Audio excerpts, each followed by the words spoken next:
సాధారణంగా లోకంలో ఏదైనా ఒక కాలో ఒక చెయ్యో సరిగ్గా లేనప్పుడు చైతన్య ప్రవేశం అయిపోయి బయటికి వచ్చేసాడు అనుకోండి, అయ్యో పాపం ఏమిటో ఆయనకి ఈ బలహీనత ఉంది అంటారు.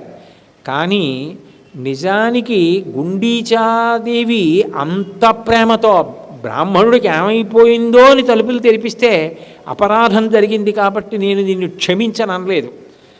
అంత ప్రేమతో కదా తలుపులు తీయించావు. అమ్మ, ఇంత ప్రేమ ఎక్కడుంటుంది? నేనేమైపోయానో, బ్రాహ్మడేమైపోయాడో, అది కదా నీ ఆర్తి. అందుకని నువ్వు నాకు అమ్మవి. 365 రోజులలో నేను కొన్ని రోజుల రథం ఎక్కి నా చెల్లెలితో నా అన్నగారితో కలిసి నీ దగ్గరికి వచ్చి నీ దగ్గర ఉండిపోతాను అని ఇప్పటికీ కూడా. అందుకే జగన్నాథ రథయాత్ర అంటే ప్రపంచంలోనే ఒక గొప్ప రథయాత్ర. ప్రేమైకమూర్తిగా నిలబడిపోయి అంత దూరంలో ఉన్న గుండీచా మందిరానికి రథాలలో వెళ్ళి అమ్మ దగ్గర ఉంటాడు కొన్నాళ్ళు, ఉండి వెనక్కి వస్తాడు. అంటే ఇక అంత ప్రేమైకమూర్తి ఎక్కడ ఉంటాడు? అటువంటి భగవంతుని తేజస్సు పూర్తిగా చెక్కబడని మూర్తులలోకి ప్రవేశించింది. ఎంత ఆశ్చర్యం అసలు! జగన్నాథస్వామి, నువ్వు ఇంత కరుణామూర్తివే. కృష్ణ పరమాత్మగా పరిపూర్ణావతారంలో ఎంత కారుణ్యం చూపించావో. కామోత్కంఠత గోపికల్ భయమునన్ కంసుండు వైరక్రియా సామాగ్రించుపాలముఖ్య నృపతుల్ సంబంధులై వృష్ణులున్ ప్రేమన్ మీరలు భక్తి మేము ఇది చక్రింగంటి మెట్లైనను ధామ ధ్యాన గరిష్ఠులైన హరిచంద్రన్ వత్సుధత్రీశ్వర అంటాడు నారదుడు ధర్మరాజు గారితో మాట్లాడుతూ. కామోత్కంఠత గోపికల్, కామము చేత గోపికలు భగవంతుణ్ణి పట్టుకున్నా, భయమునన్ కంసుండు, భయంతో కంసుడు పట్టుకున్నా, వైరక్రియా సామగ్రించి శుపాల ముఖ్య నృపతులు, ఆయన మీద శత్రుభావంతో శిశుపాలుడు మొదలైన వారు పట్టుకునే ప్రయత్నం చేసిన సంబంధులై వృష్ణులు, మేము వృష్ణివంశం వాళ్ళం, కృష్ణుడు కూడా వృష్ణివంశంలో పుట్టాడని చెప్పి మా మధ్య బంధుత్వం ఉందని వృష్ణివంశం వాళ్ళు పట్టుకున్నా, సంబంధులై వృష్ణులను ప్రేమన్ మీరలు, ఓ ధర్మరాజాదులారా మీరు ప్రేమతో పట్టుకున్నా, సంబంధులై వృష్ణులను ప్రేమన్ మీరలు భక్తి మేము, నారదాదులు భక్తితో పట్టుకున్నా, ఏ భావంతో పట్టుకున్నా భగవంతుడి యొక్క అనుగ్రహం ఏమిటంటే తరింపజేయడమే. అదే లక్షణం జగన్నాథస్వామి యందు కూడా ప్రకాశిస్తూ ఉంటుంది. అందుకే ఎక్కడికి వచ్చాడు అంటే సముద్ర తీరానికి వచ్చాడు. సంసార సాగరం నుంచి నేను ఉద్ధరిస్తానని చెప్పడానికి. అందుకే మహాంబోధే తీరే అని మొదలుపెట్టారు శ్లోకం శంకరాచార్యుల వారు. అటువంటి కృష్ణ పరమాత్మ కృష్ణావతారంలో ఎన్ని కోటాను కోట్ల మందినైనా నా అనుగ్రహం ఏనాడు వాళ్ళకి కలిగిందని గుర్తేమిటంటే నా కోసం వాళ్ళు పరిగెత్తుకుంటూ నా దగ్గరికి వచ్చేస్తారు.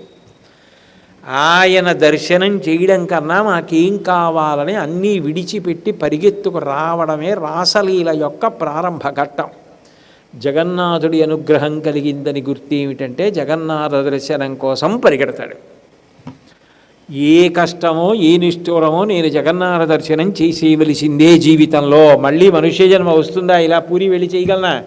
కాబట్టి నేను వెళ్ళి దర్శనం చేసేసుకోవాలని పరిగెడతాడు జగన్నాథ దర్శనానికి. రాసలీలలో కృష్ణుడి యొక్క పిలుపు మేరకు ఎలా పరిగెత్తారో. ఎవరు పరిగెత్తారు? అందరూ పరిగెత్తారా? గోపికలు పరిగెత్తారు. గోపికలు కథా జన్మలో మునులు కాబట్టి. అట్లా ఎవరో నా గురించి విని నా పిలుపు అందుకున్న వాళ్ళు ఉంటారు. వాళ్ళు నా కోసం పరిగెడతారు. వాళ్ళు నా దగ్గరికి వస్తారు. వాళ్ళు నన్ను చూస్తారు, నేను వాళ్ళని చూస్తాను. ఆ దర్శనం చాలు ఆ జన్మకి, ఆ అదృష్టం. అందుకనే ఆ రాసలీలా ఘట్టాన్ని తీసుకున్నారు శంకరాచార్యుల వారు. అన్ని లీలలు ఉన్నాయి కృష్ణ పరమాత్మకి. ఇన్ని లీలలున్నా అన్ని లీలలు పక్కన పెట్టారు. పెట్టి రాసలీలని ప్రధానం చేశారు. ప్రధానం చేసి కదాచిత్కాళింది తట విపిన సంగీత కవరో ముదా గోపీ నారీ వదన కమలా స్వాదు మధుప రమా శంభు బ్రహ్మామరపతి గణేశార్చిత పదో జగన్నాథస్వామి నయన పదగామీ భవతు మే. అది ప్రారంభ శ్లోకం. అందులో ఆయన అన్నారు, మొట్టమొదట ప్రారంభం చేస్తూనే కదాచిత్కాళింది తట విపిన సంగీత కవరో అన్నారు. కాళింది అనబడేటటువంటి ఒక నది ఉన్నది. ఆ నదీ తీరంలో కృష్ణుడిగా నువ్వు ఒకానొకప్పుడు వేణునాదం చేశావు. ఆ వేణుగానం ఎప్పుడు చేశావు? శరత్కాలంలో చేశావు. శరత్కాలం ఎప్పుడు? హేమంత ఋతువుకు ముందు వచ్చింది శరత్కాలం. శరత్కాలంలో నువ్వు వేణుగానం చేశావు ఒక రాత్రి వేళ. ఆ శరత్కాలంలో వేణుగానం విన్నటువంటి వాళ్ళలో గోపికలు మాత్రమే పరిగెత్తారు నీ దగ్గరికి. అంటే ఎవరికి ఆ అదృష్టం ఉందో వాళ్ళు పరిగెత్తారు. పరిగెత్తితే నువ్వేం చేశావు? నిన్ను చూసి వాళ్ళు మురిసిపోవడం కాదు, ముందు నువ్వు మురిసిపోయావు. నా కోసం మీరు పరిగెత్తుకొచ్చారా అని. ఇంద్రజుమ్నుణ్ణి చూసుకుని మురిసిపోయినట్టు, విశ్వావసువుని చూసుకుని మురిసిపోయినట్టు ఆ అవతారంలో కూడా పరిగెత్తుకొచ్చిన గోపికల యొక్క ముఖములను చూసి ఆ మకరందపానం చేసి ఆనందపడిపోయావు. ముదా గోపీ నారీ వదన కమలా స్వదుమధుప. తుమ్మెదవై వాళ్ళ ముఖాలలో ఉన్నటువంటి ఆ భక్తి మకరంద పానం చేశాం. స్వామి ఆనాడు రాసలీలతో ప్రారంభం. ఎక్కడెత్తుకున్నారు శంకరాచార్యులు వారి శ్లోకం అంటే కదాచిత్ కాళింది, ఒకానొకప్పుడు కాళిందీ నదీ తీరంలో చేశావు ఇది అన్నారు. కాళింది అన్న మాట ఎందుకు వాడాలి అంటే కాల అంటే నలుపు అని అర్థం, కాల అంటే కాలము అని. నిజానికి సూర్యభగవానుడికి ఒక కొడుకు ఒక కూతురు. కొడుకు పేరు యముడు, కూతురు పేరు యమున. యమునకే కాళింది అని పేరు. ఆ కాళింది అన్న పేరు ఎందుకు వచ్చింది అంటే యమున నల్లగా ఉంటుంది, గంగ తెల్లగా ఉంటుంది, కాలము నలుపు. నలుపు ఎందుకంటే కాలమునందు పుట్టి కాలమునందే మనందరం కూడా వెళ్ళిపోవాలి, లయమైపోవాలి. అటువంటి కాలము నలుపు, ఆ కాలస్వరూపము కాబట్టి కాళి. కాళి నలుపు, నారాయణుడు నలుపు, పార్వతీదేవి నలుపు. నలుపు కారు నలుపు కాదు, నల్లని మబ్బు లాంటి చల్లని నలుపు. అటువంటి నల్లని యమున ఉందే, అది దాటడం ఎవరికీ సాధ్యం కాదు. యముడి పాశం తప్పించుకోలేరు. సూర్యుడి యొక్క కొడుకుని కూతుర్ని ఎవరు దాటలేరు. సూర్యుడి యొక్క కొడుకు యముడు. ఆయన ఏ సమయంలో ఉసురు తీయాలనుకున్నాడో అప్పుడు ఆయన పాశం వెయ్యగానే ఎంతటి వాడైనా పడిపోవలసిందే. మొన్న మా ఇంటికి వచ్చి కాకినాడలో నాతో ఒక ఆయన మాట్లాడుతూ, మా నాన్నగారు చాలా ధార్మికులండి, చాలా గొప్పవారు, ఎంత అనాయాసంగా విడిపోయారంటే ఎక్కడికో వెడదామని లేచి వెళ్ళి తలకాయ దువ్వుకుంటూ పడిపోయి శరీరం వదిలేశారన్నారు. ఊపిరి తీసి వదలకపోయినా మృత్యువు, వదిలింది తీయకపోయినా మృత్యువు. యముణ్ణి తప్పుకోగలిగిన వాడు లేడు, కాలమును దాటగలిగిన వాడు లేడు. నిన్న రమ్మంటే ఇవాళ రాదు. ఇవాళ సాయంకాలం 6:30 సమయంలో నీ చేసిన ప్రసంగం మళ్ళీ ఇప్పుడు వినపడమంటే వినపడదు. ఏదో తర్వాత దాంట్లో ధనిముద్రణ చేసిన తర్వాత వినడం వేరు. ముఖతః అని చెప్తుండగా ఆ సమయంలో చెప్పింది అంతే, ఆ కాలంలో అలా వెళ్ళిపోయింది. అది కాలం ఒక్కసారి వెళ్ళిపోయిందా ఇక మళ్ళీ రమ్మంటే రాదు. ఆ కాలాన్ని ఎవడు సద్వినియోగం చేసుకున్నాడో వాడే కాలాన్ని దాటుతున్నాడు. ఎవడు సద్వినియోగం చేసుకోలేకపోయాడో వాడు యమున ఒడ్డున ఉండిపోయాడు. అందుకని యమున ఒడ్డునే వేణువు ఊతాడు. అంటే దాని అర్థం ఏమిటంటే ఎవరు నన్ను గుండెల్లో పెట్టుకుంటారో వాళ్ళు కాలమును దాటేస్తారు. అంటే ఇక కాలంలో వాళ్ళు పుట్టరు. మీకు బాగా అర్థం అవ్వాలంటే నేను ఒక్క మాట చెప్తే మీకు అర్థమవుతుంది. చూడండి, ఎవరైనా శరీరం వదిలిపెట్టేసిన వాళ్ళు ఉన్నారనుకోండి, వాళ్ళ చిత్రపటం పెట్టి జనన తేదీ అని వేస్తారు, మరణ తేదీ. ఈ రెండిటికి మధ్యలో ఆయన ఉన్నాడు కొంతకాలం శరీరంతో. ఆ తేదీకి ముందు శరీరం లేదు, ఈ తేదీ తర్వాత శరీరం లేదు, ఈ రెండిటికి మధ్యలో శరీరం ఉంది. ఆ ఉన్నప్పుడు ఆయన ఏం చేసుకున్నాడో అది ఆయన తరించాడు. ఆ ఉన్నప్పుడు ఆయన ఏమీ చేయకపోతే ఆయన తరించింది లేదు. యమున దారి ఎప్పుడు ఇస్తుందంటే మనసులో కృష్ణుడు ఉంటే ఇస్తుంది. అందుకే మీరు చూడండి, శ్రీకృష్ణ పరమాత్మ యొక్క అవతారం ఆవిర్భవించింది అర్ధరాత్రి వేళ పుట్టాడు మహానుభావుడు. జలధరదేహు నాజాను చతుర్బాహు సరసీరుహక్షు విశాలవక్షు చారు గదా శంఖచక్ర పద్మ విలాసు కంఠ కౌస్తుభమణి కాంతిభాసు కమనీయ కటిసూత్ర కంకణ కేయూర శ్రీవత్సలాంఛనాంచిత విహారు ఉరుకుండల ప్రభాయుత కుంతలలలాటు వైఢూర్యమణిగణ వరకిరీటు బాలు పూర్ణేందు రుచిజాలు భక్త లోకపాలు సుగుణాలవాలు కృపావిశాలు చూచి తిలకించి పులకి చోద్యమంది ఉబ్బి చెలరేగి వసుదేవుడు ఉత్సహించే అంటారు పోతన గారు భాగవతంలో.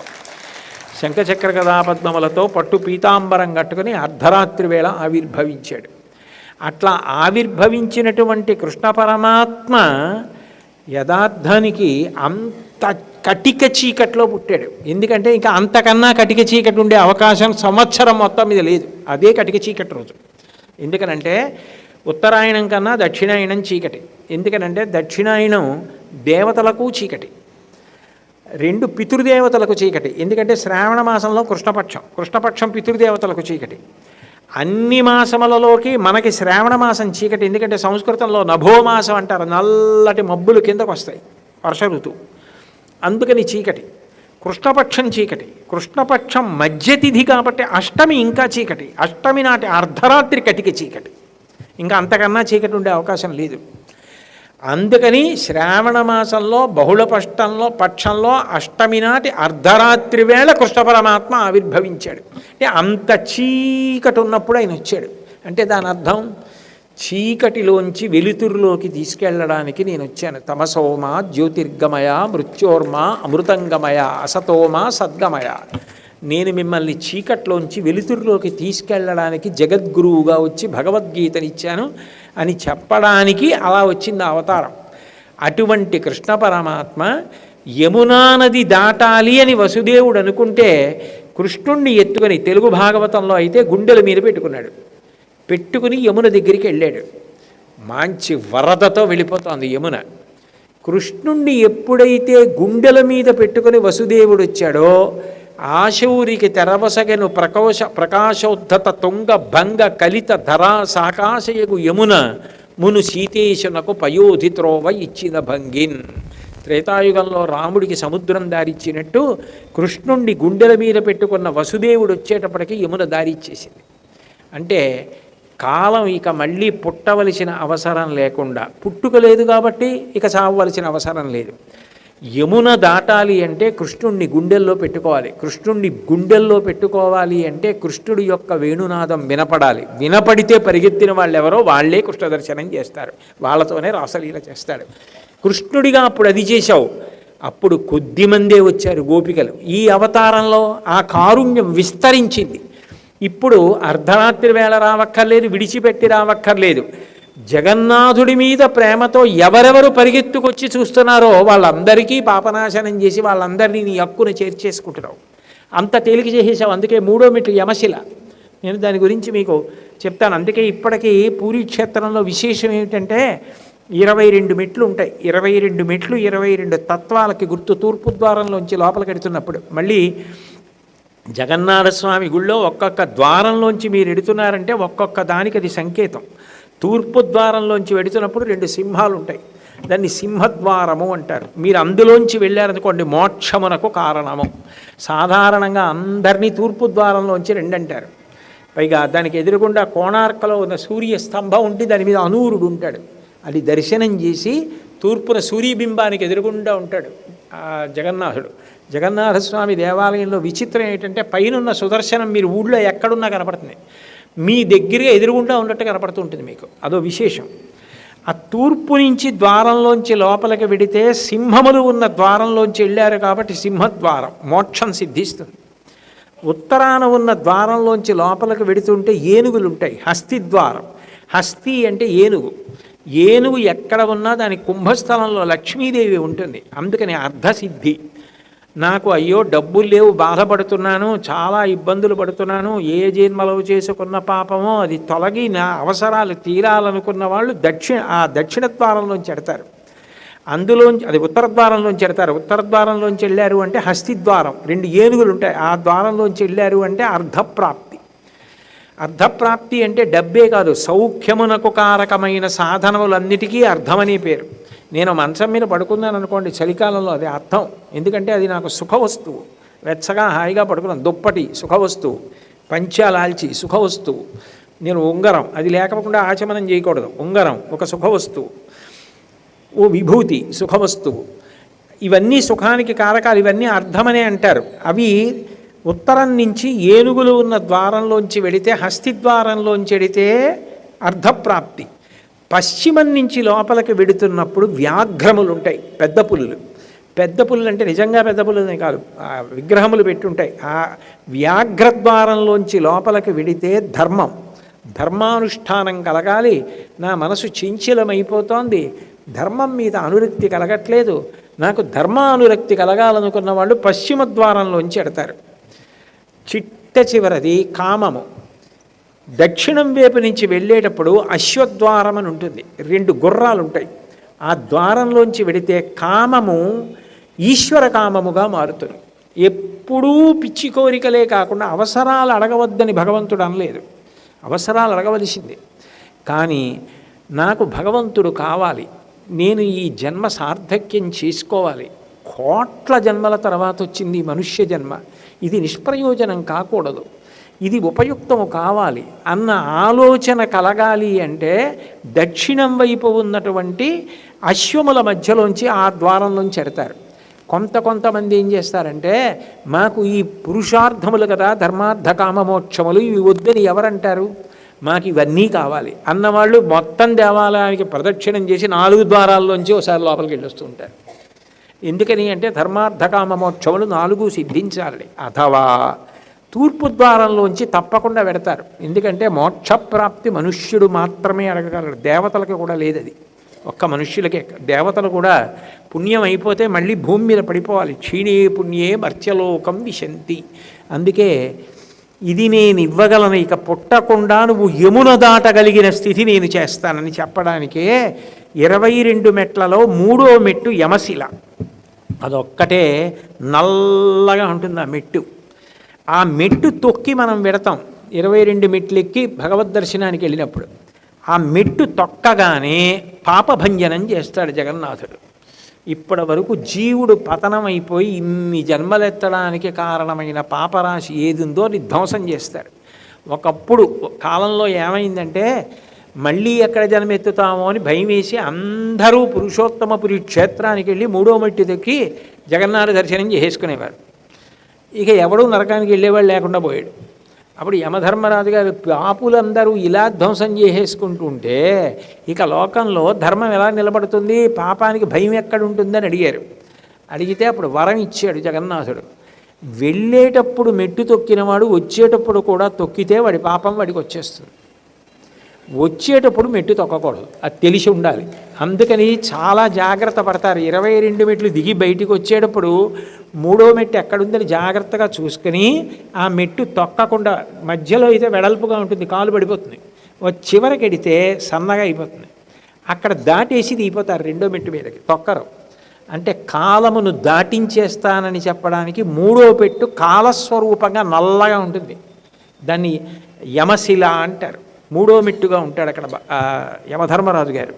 అంటే జగన్నాథుడు కాలమునందు నిన్ను తరింపచేయగలడు. ఆనాడు ద్వాపరంలో రాసలీల జగన్నాథుడి దగ్గర అంత తేలికగా అన్వయం అవుతోంది అని చెప్పడానికే శంకరాచార్యులు వారు కదాచిత్ కాళిందీ తట విపిన సంగీత కవరో.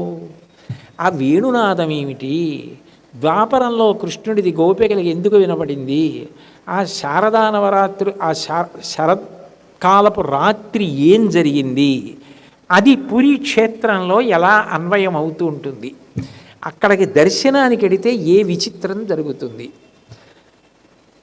అట్లాగే శంకరాచార్యుల వారు మొట్టమొదటి శ్లోకంలోనే రాసలీల గురించి 2 పాదాల్లో చెప్పి 3వ పాదం దగ్గరికి వచ్చేటప్పటికి రమా శంభు బ్రహ్మ అమరపతి గణేశార్చిత పదో అని ఈ 5గురినే ఎందుకు చెప్పారు. ఇదేదో బ్రహ్మ విష్ణు మహేశ్వరుడు అలా లేదు కదా వరుసది. లక్ష్మి, శివ, ఇంద్ర, రమా శంభు బ్రహ్మ, తర్వాత అమరపతి అంటే ఇంద్రుడు, గణేశ విఘ్నేశ్వరుడు, అర్చిత పదో, ఈ 5గురినే ఎందుకు చెప్పారు. చెప్పి అటువంటి జగన్నాథ స్వామి నయన పదగామి భవతుమే అని ఎందుకన్నారు, ఆ క్షేత్ర విశేషం ఏమిటి. ఇది సమయపాలనం కూడా ప్రధానం కాబట్టి మళ్ళీ రేపు సాయంకాలం 6:30 తిరిగి కలుసుకున్నప్పుడు తిరిగి ఇదే శ్లోకాన్ని పునఃప్రారంభం చేసి కొనసాగిస్తాను. నా చేత జగన్నాథుడు పలికించినంత మేర పలకగలవాడనని తెలియచేస్తూ, ఖచ్చితంగా సమయం అంటే సమయం 6:30కి ప్రారంభమైపోతుంది. మంగళాశాసనపరై మదాచార్య పురోగమై సర్వైశ్చ పూర్వైరాచార్యై సత్కృతాయాస్తు మంగళం. మంగళం కోసలేంద్రాయ మహనీయ గుణాత్మనే చక్రవర్తి తనూజాయ సర్వభౌమాయ మంగళం. ఉమాకాంతాయ కాంతాయ కామితార్థప్రదాయినే శ్రీగిరీశాయ దేవాయ మలినాథాయ మంగళం. సర్వం శ్రీ ఉమామహేశ్వర పరబ్రహ్మార్పణమస్తు. స్వస్తి.